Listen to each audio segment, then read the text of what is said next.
تغطية حاصرة.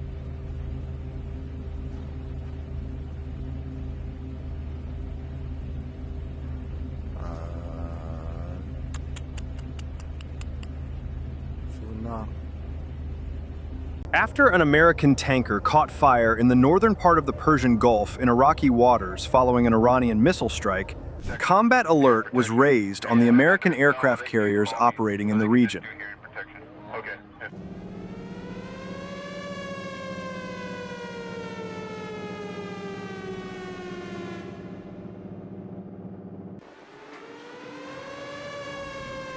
The response was immediate. Vertical launch cells opened on the escort ships, and Tomahawk cruise missiles began firing at Iranian targets, one after another, streaking off the decks and arcing toward the horizon.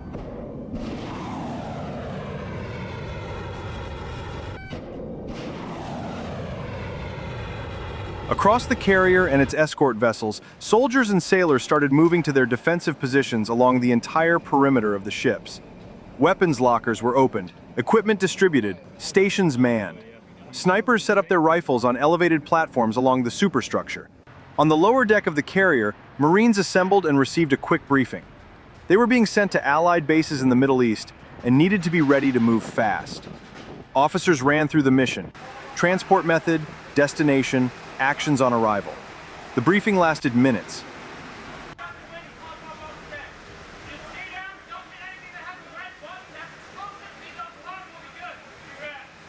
Topside, gun crews loaded ammunition belts into the ship-mounted machine guns positioned along the rails. The belts were fed through the receivers, charging handles pulled back, weapons made hot. Soldiers carrying shoulder-fired anti-aircraft missile systems climbed to the upper decks and took their positions, covering the sky from every angle. The entire horizon was under observation. Binoculars sweeping left to right, sniper scopes tracking anything that moved on the water or in the air.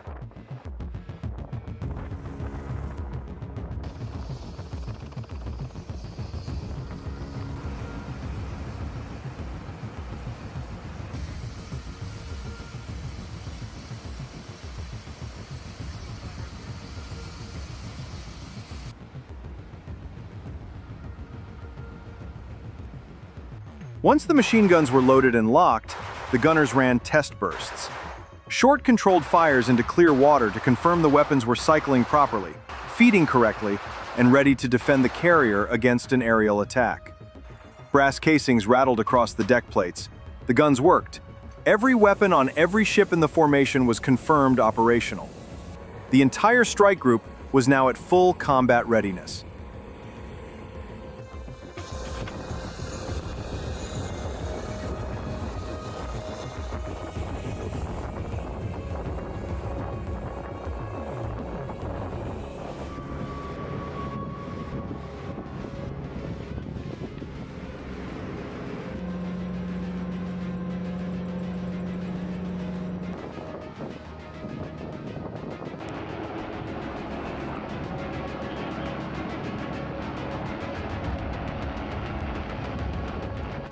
Below the flight deck, mechanics had been preparing the fighter aircraft.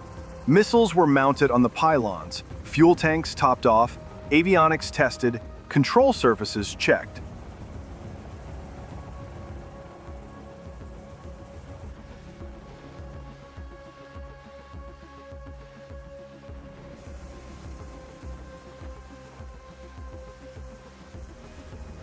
After a full inspection, the first aircraft rolled out, an AV-8B Harrier II.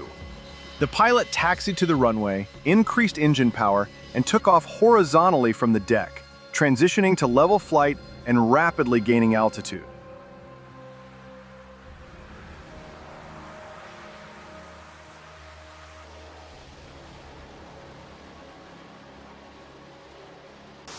Behind the Harrier, F/A-18 Super Hornets began rolling onto the flight deck one after another.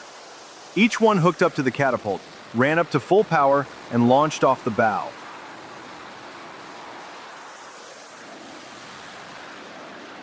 One after another, they climbed into the sky and turned toward their assigned sectors. The pilots had three objectives. First, intercept and destroy any incoming missiles that could be targeting the carrier group. Second, Establish air superiority along the corridor that the Marines would use to reach Allied bases, ensuring safe passage for the transport aircraft. Third, strike enemy military installations, radar sites, missile launchers, command posts, anything that posed a threat to coalition forces in the area.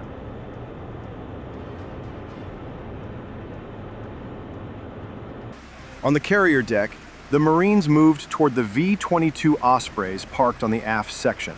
They filed up the rear ramps in single columns, took their seats, and strapped in.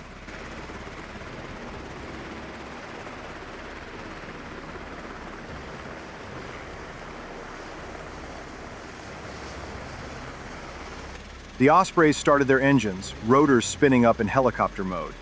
One by one, they lifted off the deck, rotors tilting forward as they gained speed, and headed out toward the Allied bases where the Marines would be stationed.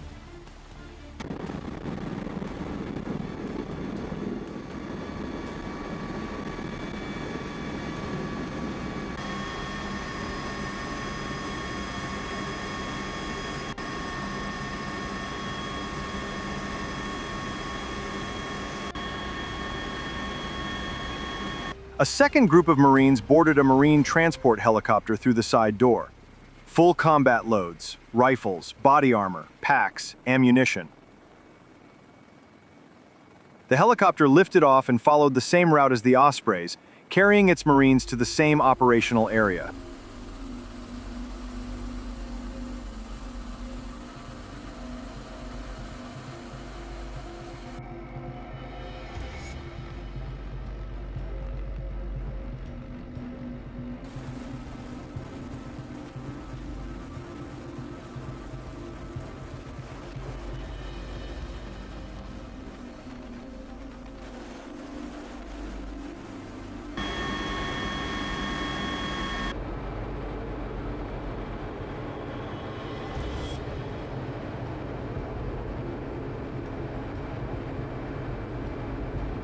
Meanwhile on the ship, the defensive preparations continued. Every machine gun position was rechecked. Anti-aircraft missile crews confirmed their systems were tracking and ready to fire.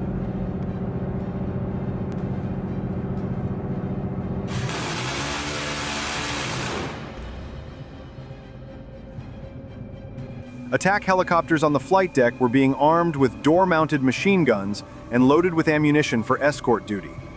These helicopters would fly alongside the Ospreys and transport helicopters carrying the Marines, providing armed escort for the entire flight.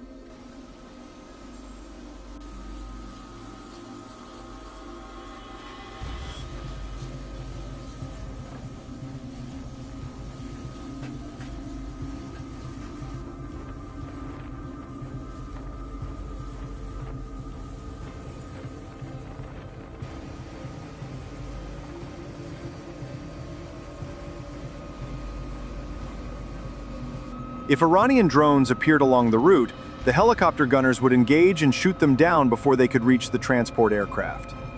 The carrier group stayed on full alert, every weapon manned, every radar scanning, every aircraft either airborne or ready to launch.